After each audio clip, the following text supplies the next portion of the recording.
What's up, Dilio T2K YouTube channel? I'm your host Dilio. We're going to do a arpeggiator breakdown for the Juno-X. This is going to be sort of an overview. When I first got the Juno-X, it was sort of kind of confusing, and I've been able to sit down with it and understand it better. And so I'm going to share my understanding with you and show you what you can do with it, kind of give you a better overview. You know, the manual can really take you further down, but if you're like me, you just kind of want to have a breakdown of how it works, especially if you just bought the keyboard.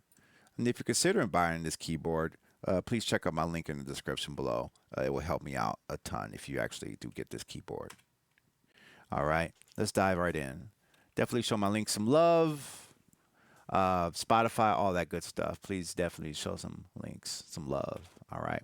So the Juno X is a we all know what it is, but how is it what it is?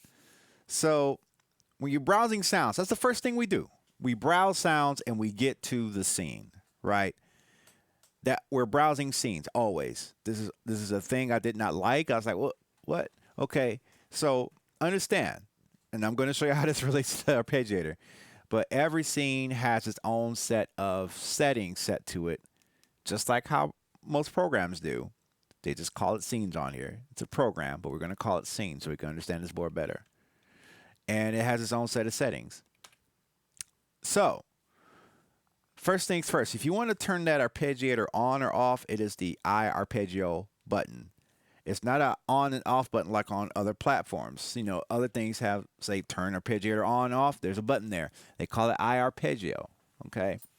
Now, the scene is then has the I-Arpeggio, and that I-Arpeggio can control 5 different parts. Okay, so each scene is a collection or not a collection or a combination of 5 parts that you see right here. Okay, always.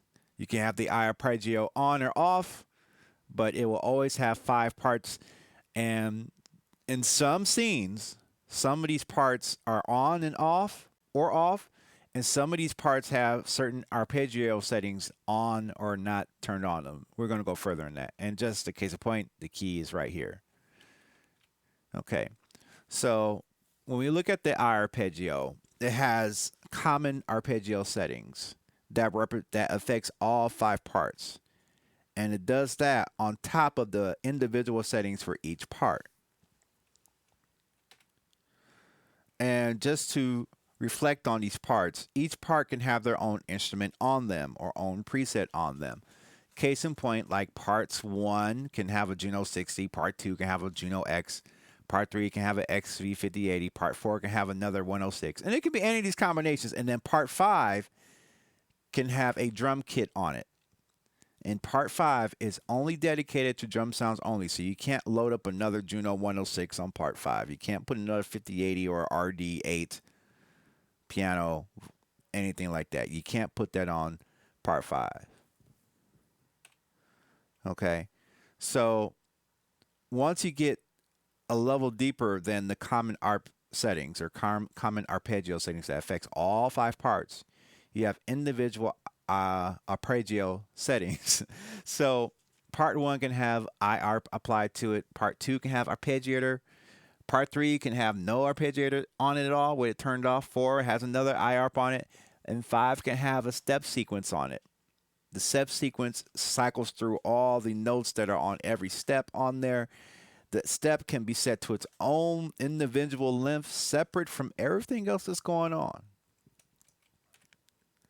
And here's straight from the camel's mouth what they say that these different modes are that you can apply to each separate part on the keyboard under the scene.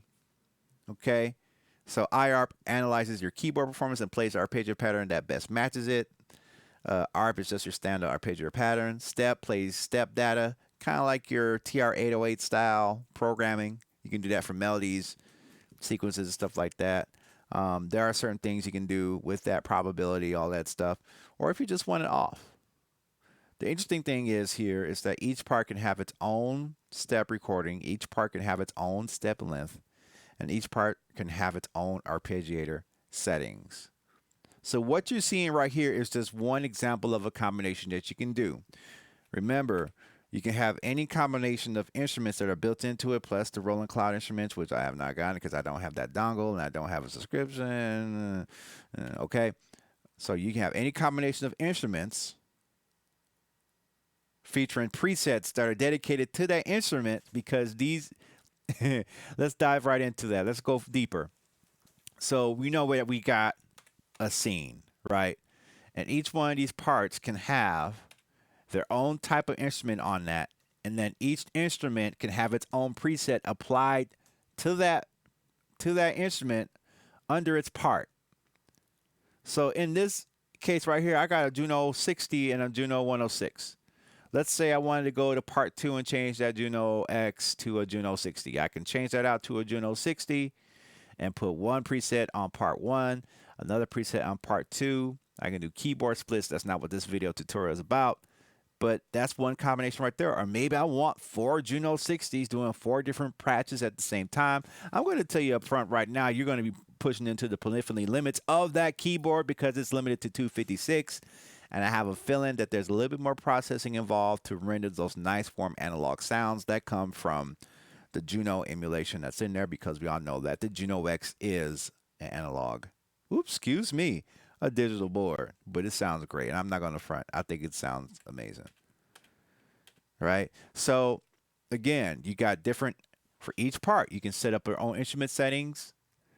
Set up their own arpeggiator settings, select your own preset per instrument for each setting. You can make up your own, which makes it even more fun. And it just makes the combinations crazy.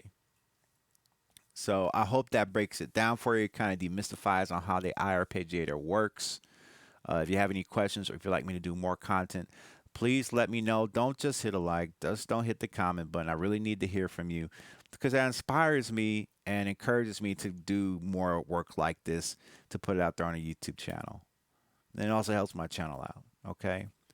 So that's my breakdown of that. Please definitely come by my links, show them some love, like, comment, subscribe, join the email list, check out my music on Spotify where I use the Junos and some stuff on there. And also follow my social media, DelioT2K. And send me an email if you got any other thoughts. All right, you guys have a great night, and I'll see you in the next video.